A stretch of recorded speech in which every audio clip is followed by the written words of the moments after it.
Estamos de volta com o nosso programa Sim para a Literatura e é muito bom continuar na sua companhia. E vamos juntos para a entrevista com o escritor Charles Araújo.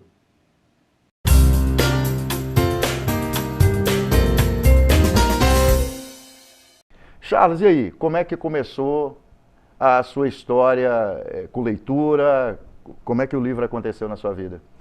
Minha história com as histórias começou bem no passado mesmo, assim, que... primeiro, igual eu falei para você, minha mãe gostava muito de escrever, de mandar cartas para pessoas distantes, né? E eu era o responsável por fazer aquelas cartas. A carta manuscrita mesmo. Que ninguém faz mais hoje. E eu que inventava aquelas histórias, né, para encher linguiça. Então, acho que a partir dali comecei a escrever, inventar história a partir dali. E também tinha um primo também, meu primo Gió, inclusive ele é desenhista também, escritor.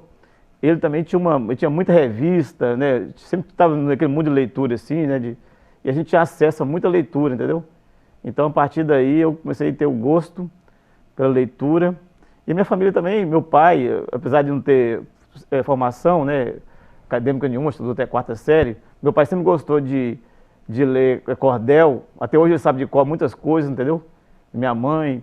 Então, eu fui influenciado para esse pessoal todo. A leitura já estava ali no universo da família, né, Charles? Isso. E aquele período de... Foi lendo revistinhas em quadrinhos que influenciou essa produção de literatura sua? Exatamente. No início eu gostava de criar histórias de ficção científica, naquela moda na época, né? Negócio de super-heróis. E foi até engraçado uma história que, uma época eu criei um personagem, né, de ficção, e meu primo deu a ideia, né, Charles, depois Seurak. Aí eu não achei um nome bonito aqui, né, coloquei tipo um vilão, depois descobri que era meu nome, traz pra frente, entendeu? Então assim, a gente fazia muita história, eu escrevia na hora e desenhava, eu tenho muitos livros lá em casa prontos, né, da época que eu fiz, e a partir daí, né, e eu já escrevi poesias também, né, eu escrevo tudo coisa, poesia, só não escrevo romance, que eu não sei, não tenho muita paciência para escrever um livro inteiro, assim, de história longa. Eu gosto de histórias curtas, né? Como é que você organiza a história na sua cabeça, Charles? Principalmente para criança. Como é que essa ideia se organiza? A ideia vem de onde? É de um outro livro que você leu? É de uma experiência do dia a dia? Como é que você organiza isso? É da experiência do dia a dia. Às vezes eu vejo uma coisa que choca, alguma coisa triste da realidade, né? Um sofrimento. As minhas histórias realmente são assim, né? Tem uma certa dramaticidade. Isso mesmo. E eu tenho pode parecer estranho, que a gente às vezes quer escrever, ou quer fazer uma música, o cara quer ter silêncio, né? Igual o João Gilberto, quer ficar sem silêncio para fazer a música dele, tocar no violão. Eu não. Eu prefiro, por exemplo, estou dentro do ônibus, geralmente eu escrevo mais assim. Pego um caderno, né? Caderno, ninguém sabe o que é um caderno mais, uma caneta, põe meu fone de ouvido, ligo meu rockão aqui e escrevo. Você escreve ouvindo rock pesado. E assim, eu invento a história e geralmente quando eu penso assim, quando eu começo uma história tem que terminar. Se eu começar a deixar para amanhã, eu já desanimo. Então, geralmente, toda história tem fim. Para mim, toda história que eu começo tem um fim. Início, meio e fim. Sim. Por exemplo, esse mês, por exemplo, eu estou com um caderno de acho que de umas 100 folhas, 100 páginas, né? 100 folhas. Eu devo ter escrito, eu escrevi umas 10 histórias no mês de julho para cá, que eu escrevi, entendeu? Então, por que essa preferência sua em escrever história para criança? Sua literatura é infantil e infanto-juvenil. Por que essa escolha, Charles? Você escreveu 6 livros. Sim. Publicou 6 livros. Sim, publiquei. Escreveu mais, publicou 6 livros. Por que essa preferência? É porque, geralmente, a faixa etária que mais, assim, eu acho que gosta de ler, vamos falar assim, né? Que acompanha a leitura. E eu participo de um projeto Viagem pela Literatura de Vitória. E eu vejo as crianças... é muito focado nessa faixa etária. É focado nessa faixa etária e eles adoram, né? E a participação deles de escola não é uma coisa obrigatória, né? Assim, os meninos gostam de participar com a gente e às vezes leva meu livro lá e transforma meu livro em cordel, transforma em bonecos, né? Então é muito bacana. Ô Charles, daquilo que você percebe nessa troca de experiência com essa meninada, por que é legal, por que é importante colocar o livro na vida deles? Eu acredito que a criança... não é qualquer livro que tem que pôr na cabeça da criança para ela ler, né? Ela tem que ler um livro... Mas o livro de maneira geral, claro que é adequado para cada faixa etária, né? A pessoa ela tem que acostumar a ler, ela gostar de ler, porque a vida A vida não vai lhe ensinar, só olhando a televisão, por exemplo, você não vai aprender coisa. Você tem que ler para você aprender, até escrever, entendeu? Você vai ver a televisão, tudo fácil, tá tudo dado para você, né? Às vezes o cara tem internet, por exemplo, e escreve um texto, você vê muito Facebook, por exemplo, o cara escreve uma palavra errada, entendeu? E sendo que ele tem acesso à internet, né? E ele pode corrigir aquilo antes de publicar aquilo, ele não faz isso, entendeu? Então o cara lendo mais, ele vai ficar mais esperto para... Colocar esse universo da fantasia na cabeça da criança é uma coisa saudável? É uma coisa saudável. Para a criança não virar um adulto com muita pressa? Exatamente. As minhas histórias, mas eu acho que eu espero chegar à minha velhice aí falando de criança, né? Igual eu falo, né? E dando... as minhas histórias sempre tem uma lição de moral, entendeu? Eu escrevo fábulas, então... eu espero que sempre poder ajudar as crianças. Quem lê meus livros, gosta dos meus livros. Pode servir de ponto de referência para a formação da cidadania. Pode né? servir, sim. O próprio Ziraldo, que já é um cara com uma longa experiência, né? Sim. Ele renovou, foi colocando as histórias do menino maluquinho até como uma forma também de ajudar a educar. O Ziraldo, igual eu participei uma época com o Ziraldo, né? Lá no Rio. Você falou. E igual você me perguntou assim, quem me influenciou. Vamos falar assim que ele me ajudou um bocado, porque... A partir dali que ele me deu, o que vocês fizeram? Eu cheguei lá na empresa deles, na Zapping, eles me deram uma lista, assim, um xerox dos personagens deles, ó, que é o Bocão, esse aqui é Carolina, esse aqui é o Menino Maluquinho. Inventa as histórias aí. Aí cada um, cada um era, né? Aí a partir dali eu inventei milhares de histórias, tiras. Então, como estava desempregado mesmo, saí do Itaú, fui para lá. Você foi bancário? Fui bancário no Belo Horizonte. Aí não tinha tempo, né? Todo dia eu tava lá, aquele montão de piadas lá, de coisa, e os caras, nossa, é muita coisa, não sei o quê. Então, aquilo aí me ajudou muito. E depois eu mudei para Belo Horizonte também. Aí você teve a coluna no Jornal Estado de Minas. coluna no Jornal Estado de Minas, graças ao Som Salvador. Você foi meu contemporâneo em Belo Horizonte, na época. O Som Salvador me ajudou muito, porque ele começou a publicar minhas tiras, né? Foi a primeira vez que eu vi numa banca, tirou os mortos, né? Ficando alegria, meu primo. Aí depois ele começou a publicar meus contos que eu escrevia do Brasil, né, que eu escrevia, e outros contos, né? Capitão Cavelo, um personagem meu também. Aí começou a publicar no Jornal Estado de Minas, naquele suplemento lá de cultura, e aí foi só me dando mais ânimo para fazer essas coisas. Só que eu consegui publicar ali pela primeira vez, foi no Espírito Santo, entendeu? Quer dizer, lá em BH eu consegui mostrar o trabalho. Você construiu uma trajetória primeiro lá? Mas aqui que eu consegui, através de lei cultural, né? Que eu consegui publicar meus livros, entendeu? Porque lá não tive essa oportunidade, mas consegui aqui no Espírito Santo. Ô Charles, até para você trocar experiência com o nosso telespectador, como é que é seu hábito de escrita? Você falou que, por exemplo, você escreve no ônibus, quando você está no ônibus. Mas você planeja, você escreve todos os dias, você, sei lá, escreve só fim de semana, no feriado prolongado.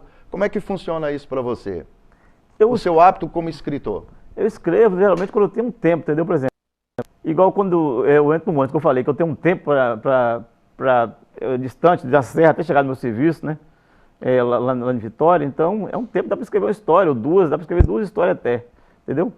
E eu geralmente estou andando de carro, né? Então de carro você não pode mexer com isso, eu fico preocupado com... Eu não dirijo não, né? Mas eu fico preocupado com a minha esposa que dirige, mas... Eu sei. Mas eu prefiro estar assim... No caso, por exemplo, eu não paro em casa para escrever uma história, por exemplo, entendeu? Eu não paro, por exemplo. É sempre nessas horas assim que parece que é mais de tumulto que eu gosto de escrever. Eu sei. Essas horas, a assim, ideia vem na cabeça?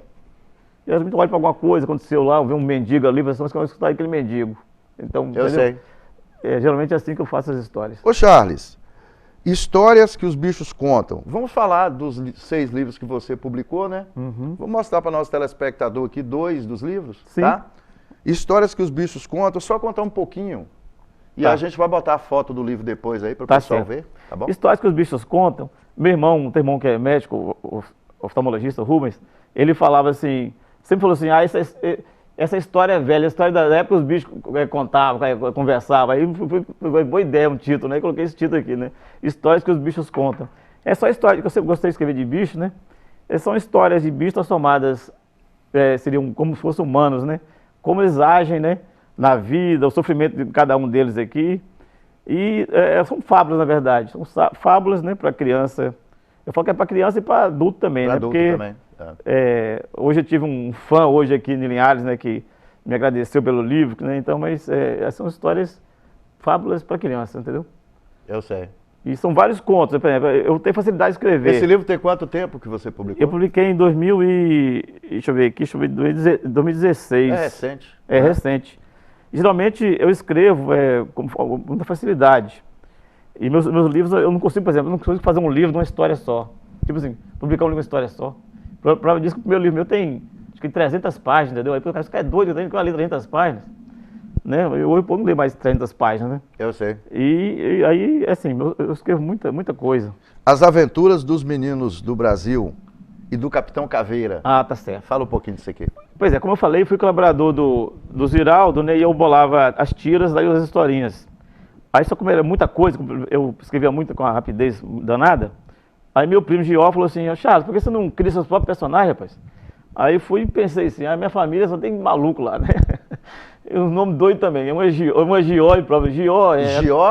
Gió. Não tem Gionismo, mas Gió é Atervaldo, Verderval, só nome doido assim, né? Verbênia, eu falei, só é personagem, seu jeito. Aí eu adaptei as histórias que eu fazia pro Maluquinho, né, primeiramente para Você colocou seus familiares como personagens. Mas como é que isso repercutiu na família? O pessoal aceitou bem? Alguns sim, né? Alguns sim, mas depois acostumaram já também, já posaram com foto do meu livro já acostumaram já. Mas depois, com o tempo, eu transformei as histórias em ficção mesmo, entendeu? Não tem nada a ver com a família. Às vezes, eu uso, por exemplo, meu irmão aqui, que é criança, que é o Rubens, que é médico, ele, na época que ele gostava de ler, então, eu gostava de ficar só lendo, uma coisa assim, então. E minha irmã gostava de fazer bolo, então meu pai, tem uma que gosta de gastar dinheiro, tá aqui também, então eu uso essas coisas, personagens das pessoas reais, né, para transformar em ficção muita coisa, então tem muita história. Então o Capitão Caveira também, né, o Capitão Caveira, que eu estudei no colégio agrícola, em Colatina, e os caras me chamavam, eu era magro, agora barrigudinho aqui, mas me chamavam de Capitão Caveira. Aí eu fui e criei o personagem, né, o desenho, e fiz as histórias do Capitão Caveira, que na verdade é um super-herói que vive no mundo dos mortos, né? E está sempre rondando planeta em planeta, tentando ver as coisas erradas do planeta. Mas é um cara engraçado. São personagens baseados em pessoas reais, só que de uma forma caricata, né? Isso. Brincalhona, na verdade, sim. Né, Charles? Mas sempre todos têm um fundo moral, entendeu? Eu nunca faço uma história assim à toa. Escrevo para que eu tenha sentido na existência e consiga me conectar ao outro, ampliando minha relação com o mundo e o sujeito. Escrevo assim para continuar vivendo. E é com as palavras da escritora Simone Lacerda que finalizamos esta edição do nosso programa Sim para a Literatura. Caros telespectadores, foi um prazer e um sinal de prestígio contar com a sua audiência nesta edição do nosso programa Sim para a Literatura. Vocês representam um luxo para todos nós. Para que vocês tenham acesso às edições anteriores e aos vídeos do programa, acessem youtube.com/simparaliteratura. Entre em contato conosco através do e-mail simparaliteratura@gmail.com. Agradecemos a sua audiência em Vitória e Grande Vitória, através do canal 16.1 na TV aberta. Saudações poéticas e literárias e muito obrigado.